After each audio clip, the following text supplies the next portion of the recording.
Secret lovers, rumput ini bukan sembarang rumput.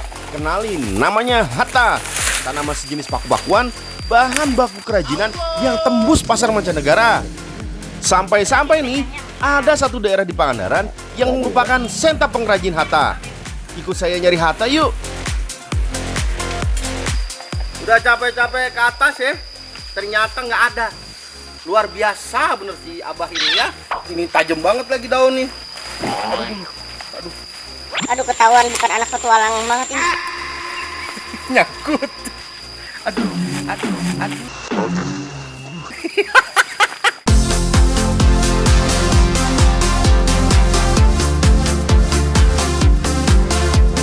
Wah, cakep-cakep banget ya kerajaan ini. Mulai dari topi, vas, peci, tempat sampah, vas bunga, sampai gelang juga ada. Sekilas mirip rotan ya, tapi ternyata kerajaan ini terbuat dari batang hatta.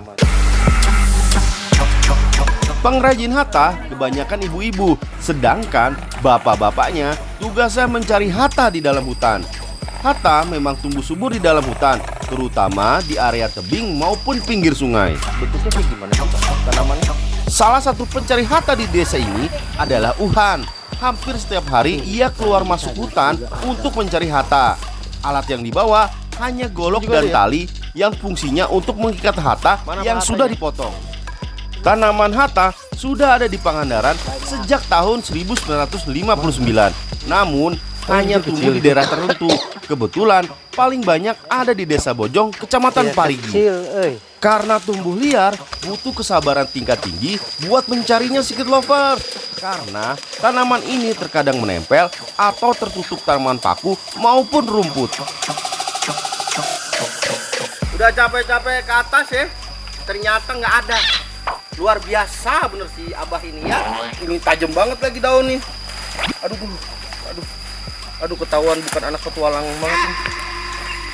Nyangkut. Aduh.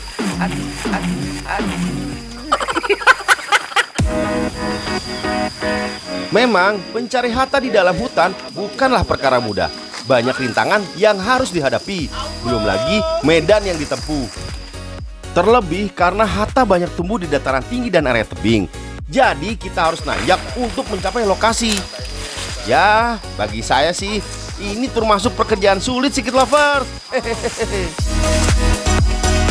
Akhirnya setelah sekian lama ketemu juga deh tanaman yang di Bali dan Lombok disebut ketak ini. Tumbuhnya merambat, tekstur batangnya kuat dan elastis, jadi sangat cocok dibuat kerajinan. Bedanya kalau hatta sama rumput-rumput yang pada umumnya apa? Kalau hatta kan ada ininya. Lebih Ini tebal. apa namanya ini? Ranting, Bukan, ini dahan. dahan ya. Ya kalau itu mah kan nggak ada model di rumput gitu, nggak ada. Rumput-rumput biasa dan lebih tipis ya. Heeh. Tapi memang harus nyarinya di pinggir-pinggir tebing begini ya Pak ya. Iya. Ini miring loh. Nah, kalau yang saya ambil ini hatta yang masih muda karena ukurannya masih kecil dan tidak terlalu panjang. Tanaman hatta termasuk jenis tanaman paku-pakuan, biasa tumbuh di bawah pohon-pohon besar ataupun bebatuan. Cara mengambilnya gampang Secret Lover. Tarik batangnya dan langsung potong. Wah, gak nyangka rezeki emang datang dari arah yang tak terduga ya. Dulu tanaman ini digunakan sebagai tali pengikat. Namun sejak ditemukan tali sintetis, popularitas hatta sebagai tali pengikat menurun drastis. Sampai akhirnya warga di Desa Bojong mulai berinovasi membuat kerajinan dari batang hatta. Di air. Batang hatta yang sudah dibersihkan harus direndam air dulu selama 2-3 jam. Tujuannya sih supaya hatta jadi lebih lentur dan mudah dibentuk. Sesudahnya baru dijemur di bawah sinar matahari selama 1 hari 1 malam. Kalau sudah kering dan warnanya berubah kuning kecoklatan, baru bisa dibuat menjadi kerajinan tuh. Hatta kering dibelah jadi 4-5 bagian, tergantung besar kecilnya batang hatta. Udah kayak gini tinggal dorong pelan-pelan aja. Nah, pelan-pelan sampai dia ke bawah. Nanti lama-lama kebelah sendiri ya. Cuman ini pegel juga ya. Soalnya dia harus pelan-pelan, kalau buru-buru nanti dia putus di tengah jalan ya. Sama kayak hubungan ya, udah capek-capek nggak jadi nikah deh. Oke, ini terus tuh sampai ke bagian bawah ya. Nah, tapi memang susahnya itu pas di awal, pas belah si hatanya itu menjadi 4 bagian di pangkal ya, di pucuk-pucuknya si hatanya. Ibu-ibu membelah ujung batang hata dengan kuku. Mereka terbiasa bekerja bersama-sama seperti ini.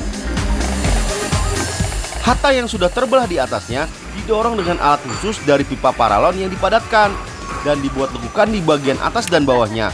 Masyarakat Desa Bojong menyebutnya sosodok. Mendorong hata sampai ke ujung tidak boleh sampai lepas semua ya. Batas membelahnya hanya sampai bagian bawah hata yang berwarna hitam seperti ini. Kenapa disisain bagian bawahnya itu, kenapa? Kan dibilangnya per biji, jadi bilangnya 1 biji itu segini biar hitungnya per biji ini kan.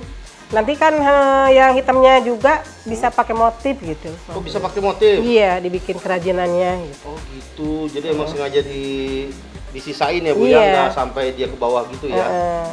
Buat motif juga ya? Iya. Karena emang motif hata itu yang hitam-hitam gitu ya? Alami, semua Alami biar ya, alami. nggak ada pewarna ya? Sebelum dirajut, hata dijemur kembali selama 1 hari hingga benar-benar kering. Proses penganyaman dan perajutan batang hata tentu tidak mudah karena memerlukan ketelitian dan kesabaran. Hata yang sudah kering, teksturnya jadi lebih kasar. Karenanya, batang hata yang sudah dibelah harus langsung diserut menggunakan alat khusus seperti capitan dari kayu. Sebelum dianyam atau nggak dirajut itu harus diserut dulu ya. Diserut dulu ya Bu ya. Nah, jadi serutnya tuh nggak boleh sembarangan. Jadi harus bagian dalamnya seperti ini. Nah, yang diserut tuh bagian luarnya seperti ini. Yang keras yang diserut. Jangan yang ini ya, kalau yang ini nanti surut habis dong hatanya. Nggak bisa dirajut ya. Nah, jadi gini kita masukin ke alat khusus. Yang di sininya ada kaca, lalu kita tutup. Nah kayak gini tinggal diserut. Nah, pegangnya jangan terlalu keras. Kalau dikeras nggak mungkin bisa ketarik. Jadi kita pelan aja gini, langsung kita tarik ini nih.